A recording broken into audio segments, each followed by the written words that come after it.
Cinema actor Jethwani గారి కేసులో ఏం చేశారు పోలీసులు? సిఐడి ఛార్జ్షీట్ దాఖలు చేసింది. ఏమని చేసింది? జత్వానీయే నిందితురాలు, ఆవిడే బాగా ఎక్స్ప్లాయిట్ చేస్తుంది మగవాళ్ళని అని చెప్పని చేస్తుందని చెప్తున్నారా? హనీ ట్రాప్ వేస్తుందని చెప్తున్నారా? ఇందులో నేను ఒకటే మనం వేరే వేరేగా ఏం మాట్లాడుకోక్కర్లేదండి. పోలీసు వ్యవస్థకి ఇది ఒక హెచ్చరిక. ఆంధ్రప్రదేశ్ రాష్ట్రంలో ఉన్నటువంటి పోలీసు వ్యవస్థకి ఇది ఒక హెచ్చరిక.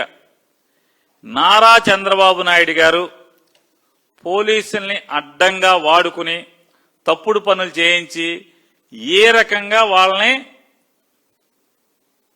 గాలికి వదిలేస్తాడు, ఏ రకంగా ప్రత్యర్థి పార్టీల వాళ్ళకి ఆహారంగా వేసేస్తాడనేది ఇదొక చిన్న ఉదాహరణ.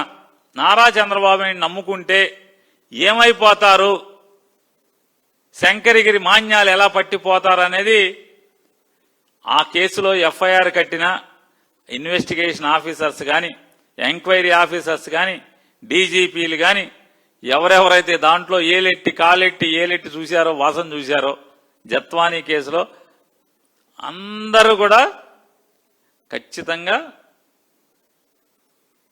ప్రాయశ్చిత్తాన్ని చేసుకోవాల్సిన పరిస్థితి కనపడుతుంది.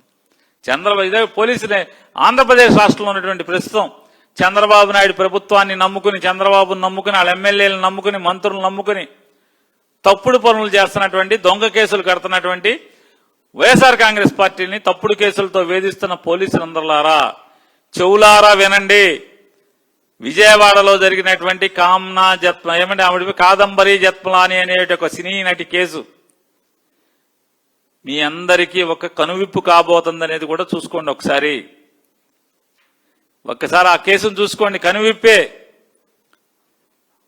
మీరెంత చించుకుని ఏదో చెప్తారు కదా, ఆంజనేయుడు గుండి చించుకుంటే లోపల రాముడు సీతాదేవి కనపడినట్టుగా మీ గుండి చించుకుంటే, కాకి చొక్కా చించుకుంటే లోపల చంద్రబాబు నాయుడు తండ్రి కొడుకులు మీకు కనిపించినట్టుగా ఓకే చించుకుని చూపిస్తున్నారు కదా.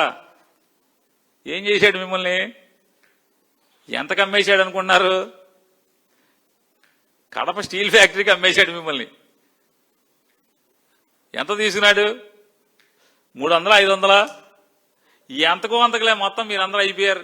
ఎవరెవరైతే జత్మలాని కేసులో ఆ అమ్మాయి ద్వారా అమ్మాయిని తీసుకొచ్చి కేసులు కట్టించి ఎంక్వైరీ చేసి రిపోర్ట్ ఇచ్చిన డీజీపీ, మాజీ కేసులు కట్టిన వాళ్ళు, ఎంక్వైరీ చేసిన వాళ్ళు, తోటి డీజీపీలని అరెస్ట్ చేసిన వాళ్ళు, తోటి ఎస్పీలని, తోటి ఐజీలని ముద్దాయిలు చేసిన వాళ్ళు,